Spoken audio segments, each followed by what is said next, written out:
దేవుని పరిశుద్ధ నామమునకు స్తోత్రం కలుగునుగాక.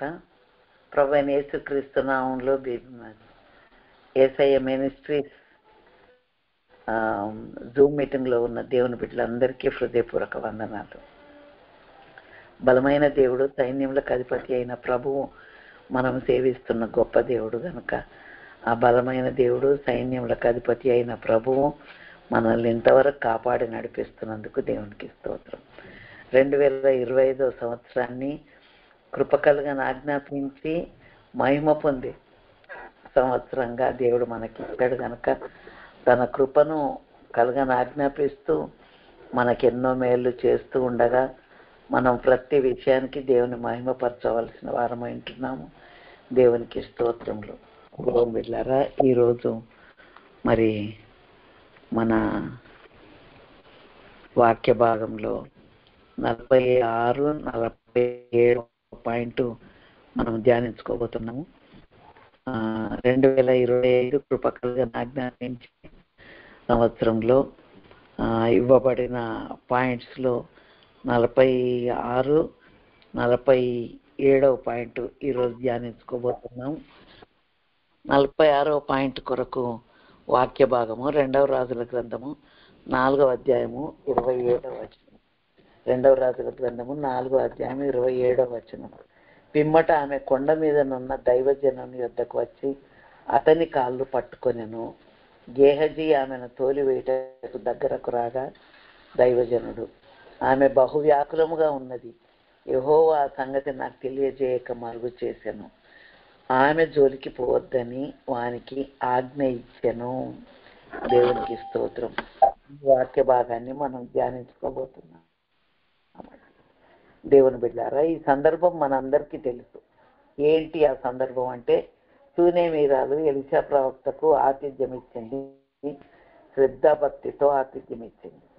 ఆతిథ్యం ఇచ్చిన తర్వాత మరి దైవజనానికి ఆతిథ్యం ఇచ్చినప్పుడు కుటుంబానికి మేలు కలగాల అనే ఉద్దేశంతో ఎలీషా ప్రవక్త మరి నేను నీకేం చేయాలని అనుకుంటున్నావు అని ఆమెను అడిగితే గేహజీ చెప్పిండు, ఆమె కుమారుడు లేడయ్యా అని చెప్పాడు.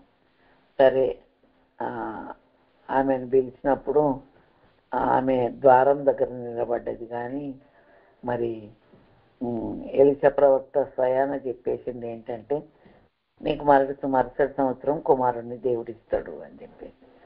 సరే అనేసి దైవజనుడు అలాగే చెప్పినప్పుడు సూనేమీరాలంటది, నా ఏలినవాడా నువ్వు అలాగ పలుకొద్దు అని అన్నా కూడా దేవుడైతే తన బహుమానం ద్వారా సూనేమీరాలను సంతోషపెట్టాడు. అయితే కొద్ది రోజులైన తర్వాత ఆ చిన్న బాలుడు తల్లి ఒడిలో పడుకొని తలపోయనే అని చెప్పి చనిపోయినట్టు ఆ చనిపోయిన కుమారుణ్ణి తీసుకుపోయి ఎలీషా మంచం మీద పరుండబెట్టేసి ఆమె భర్తకు కూడా చెప్పలేదు బాబు చనిపోయిందని. కానీ ఆమె ఎలీషా ప్రవక్త దగ్గరికి వెళ్తున్నది. ఆ సందర్భంలో రాయబడిన మాటనే 27వ వచనం 4వ అధ్యాయంలో. అది మనం ఇప్పుడు చదువుకున్నాం. పిమ్మట ఆమె కొండ మీదనున్న దైవజను యుద్ధకు వచ్చి. దేవునికి స్తోత్రం. దేవుని బిడ్డలారా, పరిస్థితి మాత్రం అయోమయంగా దిక్కుదోచని పరిస్థితి, హృదయం నిండా దుఃఖంతో నిండిన పరిస్థితి. ఎందుకంటే అసలే సంతానం లేని ఆ బిడ్డకు దేవుడు దర్శించి ప్రవక్తకు ఆతిథ్యం ఇచ్చినందుకు, ప్రవక్తను చేర్చుకున్నందుకు, ప్రవక్త మాట దేవుడు ఆమెనని పలికి ఆ సూనేమీరాలకి కుమారుడిని ఇవ్వడము. కొద్ది వ్యవధిలోనే ఆ సంతోషం ఎక్కువ నిలబడక మునిపే చిన్నవాడు చనిపోవడము. వెంటనే ఆమె ఆ తలంపు ఆ క్లిష్ట పరిస్థితుల్లో రావడం గురించి ఆలోచన చేయండి. దేవుని బిడ్డారా, మనకు సమస్యలు కొన్నిసార్లు దిక్కు దోచనట్టు అనిపిస్తుంది. ముందుకెళ్ళాలన్నా వెనక్కి పోవాలన్నా మరి ఎట్టు పోవాలా ఏమి దోచని పరిస్థితి. ఏమి తోచని పరిస్థితులు బైబిల్లో కూడా ఉన్నాయి. ఎలాగున్నాయంటే చెప్తాను.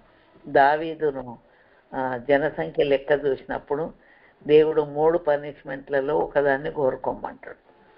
కోరుకోమంటే నాకు గొప్ప చిక్కులో ఉన్నా నాకేమీ దోస్తలేదు, దేవుని చేతిలోనే నేను పడతా అన్నాడు దావీదు.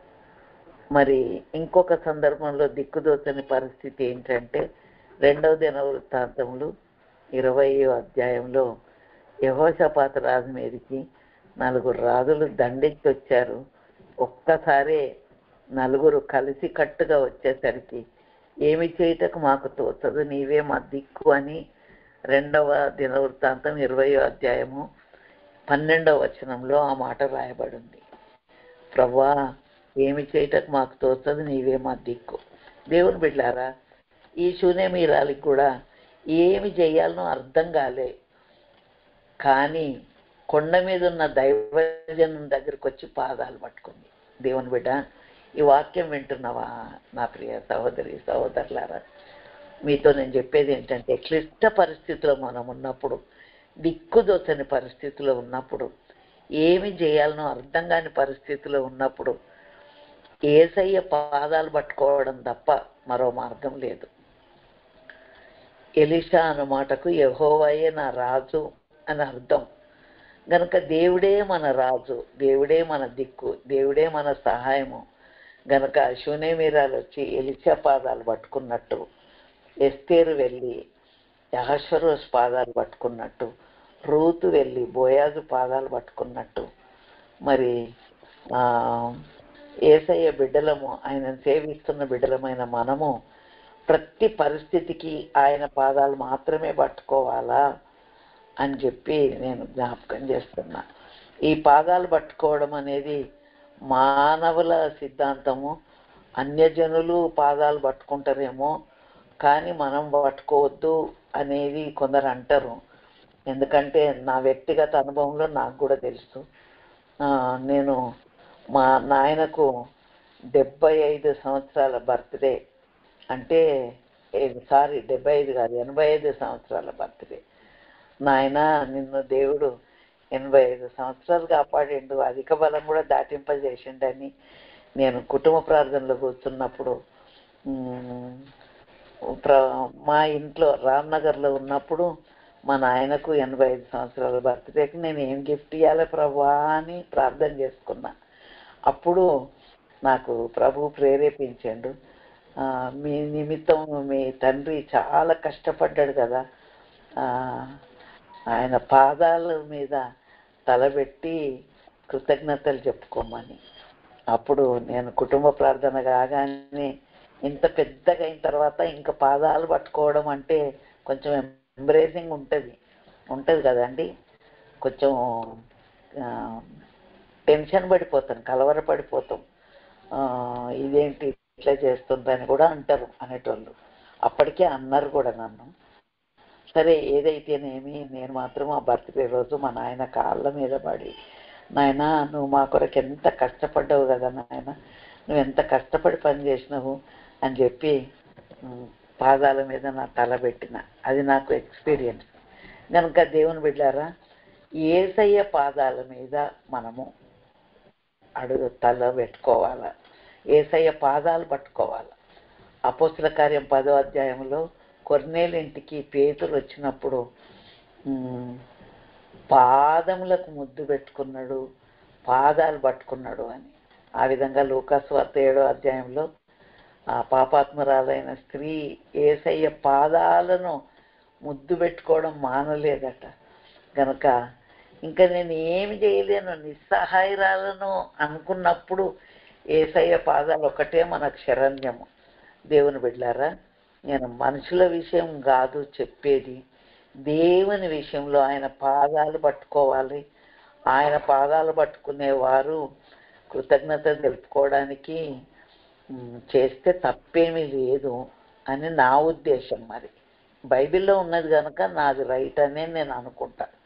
బైబిల్లో ఉన్నది ఏదైనా నేను రైటే అనుకుంటా. ఎందుకంటే చాలామంది అదేంటి అన్యజనులాగా అట్లా చేస్తుండ్రు ఇట్లా చేస్తుండ్రు. మీరు చూడండి, మరి స్వాభావికంగా ధర్మశాస్త్రం లేని అన్యజనులు వారే ధర్మశాస్త్రమైనట్టున్నారు అని రోమీలకు రాసిన పత్రిక 2వ అధ్యాయంలో ఉంది. కనుక దేవుని బిడ్డారా, పద్ధతులైన మర్యాదలైన ఏవైనా కూడా వాళ్ళకు స్వాభావికంగా ధర్మశాస్త్రం లేకపోవచ్చు, కానీ వాళ్ళే ధర్మశాస్త్రమైనట్టున్నారు అని దేవుడు చెప్తూ ఉన్నాడు. ఎందుకంటే నిష్ఠ, పద్ధతులు, క్రమము, మర్యాద అవన్నీ మనము నేర్చుకోవచ్చు వాళ్ళ దగ్గర చూసి. నాకు ఆ మాట అన్నప్పుడల్లా కోపం వచ్చేది. అదేంటి, దేవుని బిడ్డలం కదా, మన దగ్గర చూసి వాళ్ళు నేర్చుకోవాలి కానీ ఇట్లా చెప్తారేంటి అనుకునేది. కానీ దేవుని బిడ్డారా, దేవుణ్ణి ఎరగకపోవచ్చు కానీ చాలామంది దేవుణ్ణి ఎరిగినంత క్రమము, మర్యాద, భక్తి. దేవుని బిడ్డారా, నేను ఇట్లా ప్రేయర్ సెల్ మాది పొద్దున్న 5 నుంచి 7 వరకు అయింది కదా, అయిపోగానే బాల్కనీ వైపు ఉన్న బోల్ట్ తీసి బయటికి వెళ్తా. ఫస్ట్ నాకే వాళ్ళే కనపడతారు.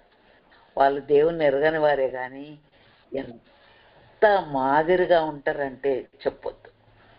అంటే నేను ఎందుకు చెప్తున్నా అంటే, దేవుని బిడ్డారా, దేవుణ్ణి కలిగి ఉన్న మనము ఇంకెంత భక్తి, ఎంత క్రమం, ఎంత మర్యాద, ఎంత ప్రేమ నేర్చుకోవాలి.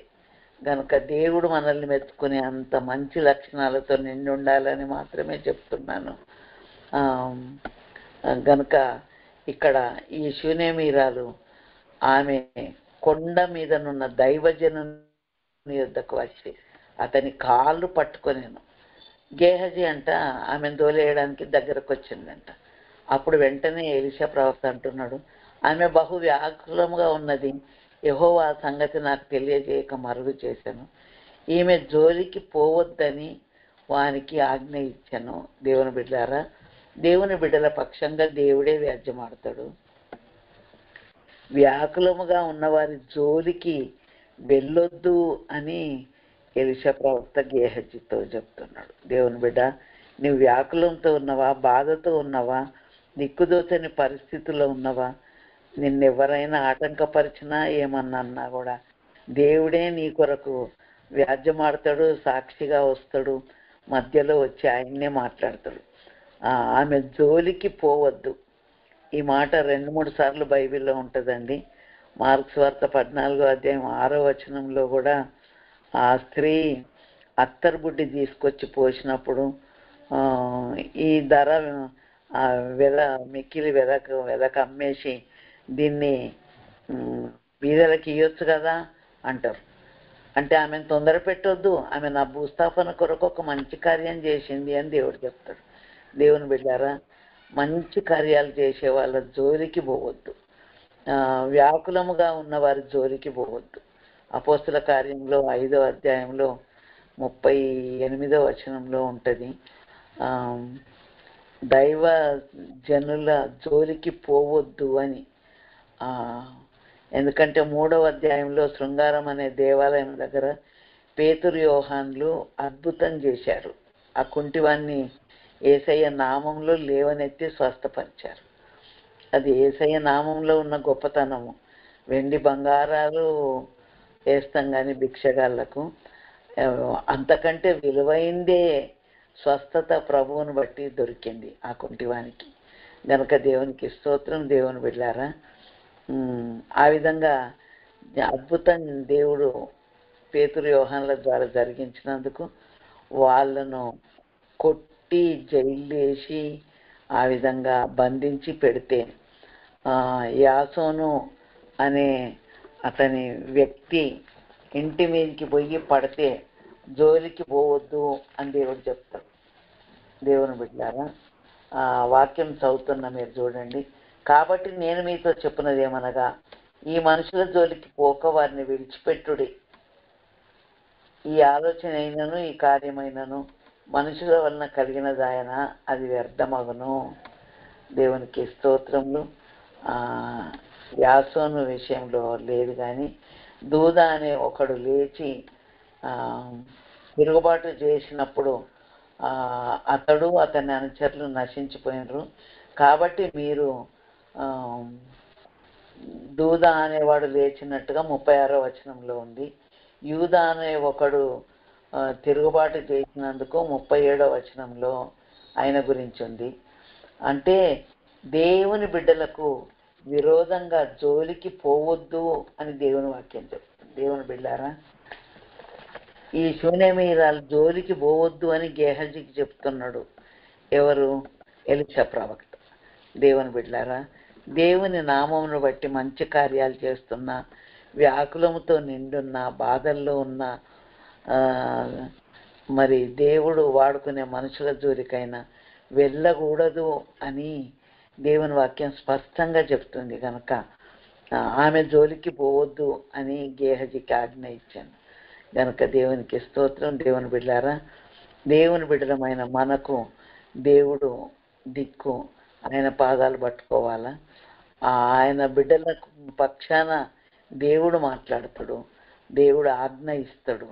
కనుక ఈ 46వ పాయింట్ 2వ రాజులు 4వ అధ్యాయము 27వ వచనం మనం ధ్యానించుకున్నాం. ఇప్పుడు 47వ పాయింట్ కొరకు దానియేలు గ్రంథము 1వ అధ్యాయము చదువుకుందాం. 3, 4, 5 వచనాలు చదువుకుందాం దానియేలు గ్రంథంలో.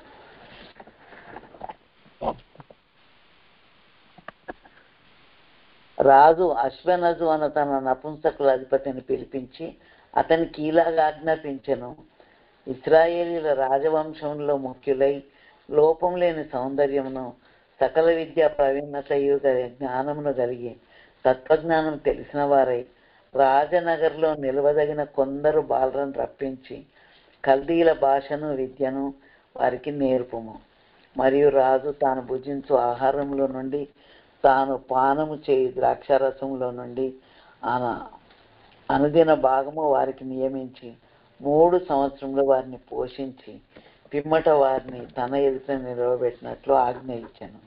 యూదులలో నుండి దానియేలు, హనన్య, మెషాయేలు, అజర్యా అనేవారు వీరిలో ఉండేది. నపుంసకుల అధిపతి దానియేలునకు సరే బెల్తెషాజర్ అని ఇట్లా పేర్లు మార్చండిలే, కానీ విషయం ఏంటి అని అంటే, దానియేలు, షద్రకు, మేషకు, అబేద్నెగోలు బబులోను దేశానికి చెరగొని తీసుకొని రాబడ్డారు. చెరగొన్న వారిని ఎలాగ చూస్తారండి? బానిసలుగా చూస్తారు కదా. కానీ ఈ యొక్క బబులోన్లో పరిపాలన చేస్తున్న నెబుకద్నెజరు నపుంసకుల అధిపతిని పిలిచి చెప్తుండే ఏమనంటే, ఇదిగో ఇశ్రాయేలీల్లో రాజవంశంలో ముఖ్యులుగా ఉన్న వారిని, లోపం లేని సౌందర్యం గల వారిని, సకల విద్య ప్రావీణ్యతయు జ్ఞానం కలిగిన వారిని, తత్వజ్ఞానం తెలిసిన వారిని తీసుకొచ్చి రాజనగర్లో పోషించాలా, వారికి ఆహారం పెట్టాలా, వాళ్ళ కల్దీల భాషను నేర్పియాలని చెప్తాను. దేవుని బిడ్డారా, ఈ దానియేలు, షద్రకు, మేషకు, అబేద్నెగోలు వాళ్ళు ఆ యొక్క ఇశ్రాయేలు దేశం నుండి చెరగొని తీసుకొని రాబడ్డారు. నిజానికి బానిసలుగా చూసేవారిని ఎంత తక్కువ అంచనా వేసి వాళ్ళతోటి కఠినమైన పనులు చేపించుకుంటా, దాస్యం చేపించుకుంటా బానిసలుగా చూసేటువంటి పరిస్థితి. కానీ రాజవంశంలో ముఖ్యులైన వారిని, తత్వజ్ఞానం తెలిసిన వారిని తీసుకొచ్చి రాజు యొక్క అంతఃపురం దగ్గర వారి కొరకు కేటాయించిన స్థలంలో పెట్టి వారికి రాజభోజనం ఇప్పించి అలాగూ కల్దీల విద్యా భాష నేర్పేయమని చెప్తూ ఉన్నాడు. దేవుని బిడ్డగా నీవు ఉన్నావంటే బానిస బ్రతుకుతున్న నిన్ను రాజుగా చూడడానికి ఉన్న ఏర్పాటు దేవుడు చేస్తాడు. దేవుని బిడ్డ అని చెప్పుకున్నప్పుడు నేల నుండి దరిద్రం లేవనెత్తి ప్రజల ప్రధానులతో కూర్చోబెడతా అని 113వ కీర్తనలో ఉంది. గనక దేవుని బిడ్డలమైన మనము ఎలాంటి స్థితిలో ఉన్నా దానియేలు, షద్రకు, మేషకు, అబేద్నెగోలను నెబుకద్నెజరు బానిసలుగా పట్టుకొచ్చిన తన రాజ్యంలో మాత్రము వాళ్ళను రాజు యొక్క అంతఃపురంలో ఉండేటట్టుగా చేసి రాజభోజనం వారికి పెట్టించి 3 సంవత్సరాలు పోషించి కల్దీల భాష నేర్పించి వాళ్ళని నా సముఖంలో పెట్టు అంటుండ. అంటే రాజు దర్బార్లోనే వాళ్ళు బ్రతకాలని గనక దేవునికి స్తోత్రం. దేవుని బిడ్డారా, నువ్వెవరివైనా పర్వాలేదు, కానీ నువ్వు దేవుని బిడ్డవై బ్రతుకుతున్నప్పుడు నిన్ను దేవుడు ఎంతో ఉన్నతంగా చూడాలనుకుంటుండు. ఆ విషయాన్ని గుర్తుపెట్టుకోవాలి. మొర్దెకై, యూదులలో మొర్దెకైని మరి హామాను ఎంతో యూదుల మీద శత్రువుగా ప్రవర్తించి వాళ్ళందరిని ఒక్కరోజే చంపేద్దామని కఠినంగా రాజు దగ్గర పర్మిషన్ అడిగి శాసనం చేపించాడు హామాను. కానీ అదే మొర్దెకైని దేవుడు అద్భుత రీతిగా ఆశీర్వదించి అదే ప్రదేశంలో ఒక ప్రధానమంత్రిగా ఉన్నట్టుగా ఎస్తేరు గ్రంథం 10వ అధ్యాయంలో ఉంది. అతని వస్త్రాలు మారిపోయినాయి, అతనికి ఊదా రంగు వస్త్రాలు ధరించిండ్రని ఘనత దొరికింది. దేవుని బిడ్డలారా, నీవెవరివైనా పర్వాలే, కానీ యెహోవా తమకు దేవుడు కాగల జనులు ధన్యులు. యేసయ్య బిడ్డలము అనుకున్నప్పుడు, యేసయ్య తన స్వాస్థ్యముగా మనల్ని చేసుకున్నప్పుడు మనకున్న విలువ చెప్పొద్దు. ఏమీ లేకపోయినా నీ చేతిలో బైబిల్ ఉందంటే, బైబిల్లో ఏమని రాసింది 149వ కీర్తనలో, విధింపబడిన తీర్పు వారి మీద నడుపుటకు వారి చేతిలో రెండంచులు గల ఖడ్గం ఉన్నది, ఆయన భక్తులందరికీ అదే ఘనత అంటాడు. అంటే నువ్వు యేసయ్య బిడ్డమైనప్పుడు, ఆయన కలిగి ఉన్నప్పుడు, ఆయన వాక్యాన్ని కలిగి ఉన్నప్పుడు నిన్ను ఉన్నతంగా ఎంతో ఆశీర్వదిస్తాడు, దేవుడు నిలబెడతాడు. దేవుని బిడ్డారా, నాలాంటి వ్యక్తి ఒక అమెరికా దేశంలో మరి అందరూ ఇంగ్లీష్ మాట్లాడతారు కదా, మరి నేనేమో తెలుగు మాట్లాడతా. కానీ దేవుని వాక్యాన్ని బట్టి అనేక స్థలాల్లో వాడుకోవడం నేను చూశాను. అంటే ఎందుకు చెప్తున్నా ఈ మాట అంటే, ఎవరో కాదు, ఎవరిని గురించో కాదు, అల్పులమైన మనల్ని ప్రజల ప్రధానులతో కూర్చోబెట్టే దేవుడు. యోసేపు బానిసగా అమ్మివేయబడ్డాడు, ఆ యొక్క పోతిఫరు ఇంట్లో పనిచేస్తుండు, గృహ నిర్వాహకుడుగా ఉన్నాడు. ఆయన క్యారెక్టర్ని బట్టి ఆయన నా స్థానంలో ఉంచిండు రాజు. కానీ అదే యోసేపు మరి తన అన్నలను, తల్లిదండ్రిని, అందరినీ పోషించేంత లెవెల్కు ఎదిగాడు. నేను మిమ్మల్ని మీ పిల్లలను పోషించదను అంటాడు ఆదికాండం 50వ అధ్యాయంలో. అంటే అంత ఉన్నతమైన స్థితికి యోసేపుని తెచ్చిండు దేవుడు. దానియేలును దర్యావేష రాజు 120 మంది అధికారులు, వారిలో 3 ప్రధానులు, వారిలో మళ్ళీ శ్రేష్టమైన వాడు దానియేలు అని ఉంది. అంటే ఎంత ఉన్నతమైన స్థితి దానియేలుకు దేవుడు కల్పించాడు. దేవుని బిడ్డలారా, దేవుడు మరి తన బిడ్డల పక్షంగా ఆయన ఉండే దేవుడు అనే విషయాన్ని మాత్రమే నేను జ్ఞాపకం చేస్తూ ఉన్నాను. మరి దానియేలు గ్రంథంలో ఆ మొదటి అధ్యాయంలో రాజ సముఖంలో నిలవదగిన వారిగా వారిని నిలబెట్టుకున్నాడు కనుక దేవునికి స్తోత్రం. దేవుని బిడ్డలారా, మరి మన దేవుడు తన బిడ్డల విషయంలో ఆజ్ఞాపించే దేవుడు. అష్బెనజు అనే నపుంసకుల అధిపతిని పిలిపించి అతనికి ఇలాగా ఆజ్ఞాపించాను. ఎలాగా ఆజ్ఞాపించిండు? ఇశ్రాయేలీల రాజవంశంలో ముఖ్యులైన వారిని తీసుకొచ్చి లోపం లేని సౌందర్యమును, సకల విద్యా ప్రావీణ్యతయు, జ్ఞానమును కలిగిన వారిని, తత్వజ్ఞానం తెలిసిన వారిని తీసుకొచ్చి రాజనగర్లో నిలబెట్టి వారిని పోషించి వారికి ఆహార పదార్థాలన్నీ సప్లై చేసి వారిని రాజు సముఖంలో నిలబెట్టాలని ఈ యొక్క నెబుకద్నెజర్ యొక్క ఉద్దేశం కనుక దేవునికి స్తోత్రం. నెబుకద్నెజర్కి అలాంటి ఉద్దేశం ఉంటే మన యేసయ్యకి ఇంకెంత ఉద్దేశం ఉండొచ్చు మన మీద. నా బిడ్డలు ఉన్నతమైన వారుగా ఉండాలి, నా బిడ్డలు ఏలికలుగా ఉండాలి. దేవుని బిడ్డలారా, 12 మంది శిష్యులు, 12 మంది గోత్రకర్తలు, 24 మంది ఉన్నారు కదండి. యేసయ్యతో కూడా సింహాసనం మీద ఇరుప్రక్కల కూర్చొని రాజ్యం వెళ్తారంట. దేవునికి స్తోత్రం. దేవుని బిడ్డలకు అంత గొప్ప ఆధిక్యత ఇవ్వడానికి దేవుడు పనివారిని నియమించి ఆజ్ఞాపించి దేవుని బిడ్డలను పోషించమని, వారి ఆహారపు విషయాలు చూడమని, వారి ఆరోగ్య విషయాలు చూడమని ఆజ్ఞాపించే గొప్ప దేవుడు కనుక దేవునికి స్తోత్రం. దేవుని బిడ్డలారా, 46వ పాయింట్లో శూన్యమీరాల గురించి ఎలీషా ప్రవక్త ఆజ్ఞాపించిన విషయం గురించి ధ్యానించుకున్నాము. మరి ఇప్పుడేమో దానియేలు గ్రంథంలో 1వ అధ్యాయంలో ఆ యొక్క నపుంసకుల అధిపతి అయిన అష్పెనజుకు ఆజ్ఞాపించి, ఇదిగో రాజ సముఖంలో యవనులను నిలబెట్టి వారిని కల్దీల భాష నేర్పి రాజు దగ్గరికి తీసుకొని రమ్మని చెప్తున్నాడు. అవును, మనల్ని రాజులుగా, యాజక సమూహములుగా దేవుడు చేశాడు. కనుక ఆయన బిడ్డలమైన మనము ప్రసంగి ప్రకటన విలాపవాక్యంలో రాయబడి, క్షమించండి, పరమగీతంలో రాయబడి ఉంటుంది. రాజకుమార పుత్రిక, నీ పాదరక్షలతో నీవెంత అందముగా నడుచుతున్నావు. అవును, టీవీగా నడవాలని. రాజకుమార పుత్రికలం మనము, రాజకుమారులం మనము. గనక మనల్ని యాజకులుగా, రాజులుగా, పరిశుద్ధ జనముగా, దేవుని సొత్తైన ప్రజలుగా చేశాడు. గనక దేవుని బిడ్డలమైన మనము రాజ సముఖంలో, రారాజైన ప్రభు సముఖంలో నిలవడానికి, మనకు పరిచర్య చేయడానికి అనేకులకు దేవుడు ఆజ్ఞ ఇచ్చే దేవుడు.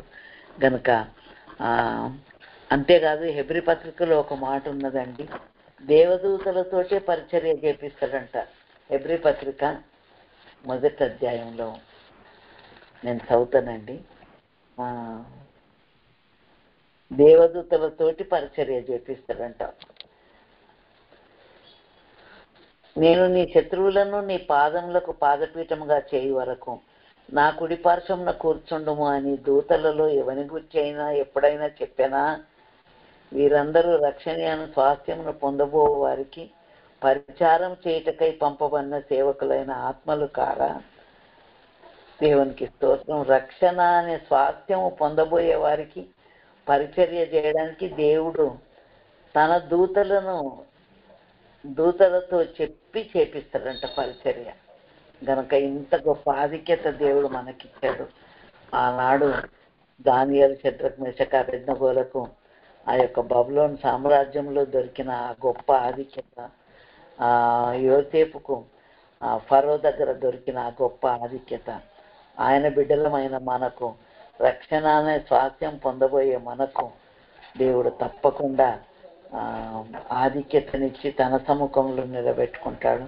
అట్టి కృప దేవుడు మనందరికీ దయచేయనుగాక. ఆమేన్. వాగ్దాన వాక్యం చదువుతానండి. సామెతల గ్రంథము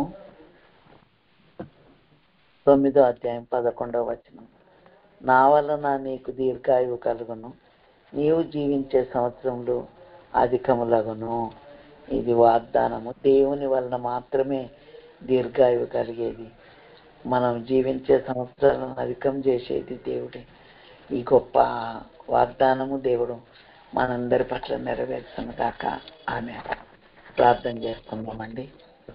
స్తోత్రం నాయనా, స్తోత్రం నాయనా, స్తోత్రం నాయనా. మా దయగలిగిన ప్రభా, పరిశుద్ధ ప్రేమ స్వరూపి, నీ పరిశుద్ధ పాదాలకు వందనాలు నాయనా. తండ్రి, మీ కృప చేత, ప్రేమ చేత మాకు ఇట్టి మంచి సహవాస అవకాశం ఇచ్చావు. నీ సన్నిధిలో మేము చేరి నీ వాక్యాన్ని ధ్యానించుకున్నామయ్యా. పరిశుద్ధ గ్రంథంలో ఉన్న వాక్యము అది జీవవాక్యం ప్రభా. మాకు జీవాన్ని కలిగించే వాక్యం, మమ్మల్ని బ్రతికించే వాక్యం, మమ్మల్ని ప్రోత్సహించే వాక్యం, ధైర్యపరిచే వాక్యం, పాపం జోలికి పోకుండా అడ్డగించే వాక్యం. ఎంత గొప్ప వాక్యాన్ని మాకు ఇచ్చావు ప్రభు. ఈ 2025వ సంవత్సరంలో నాయనా తండ్రి, మీరు మా కొరకు కృప కలగడానికి ఆజ్ఞాపించి నాయన నిన్న మహిమపరచాలని మాకు సమయం ఇచ్చావు.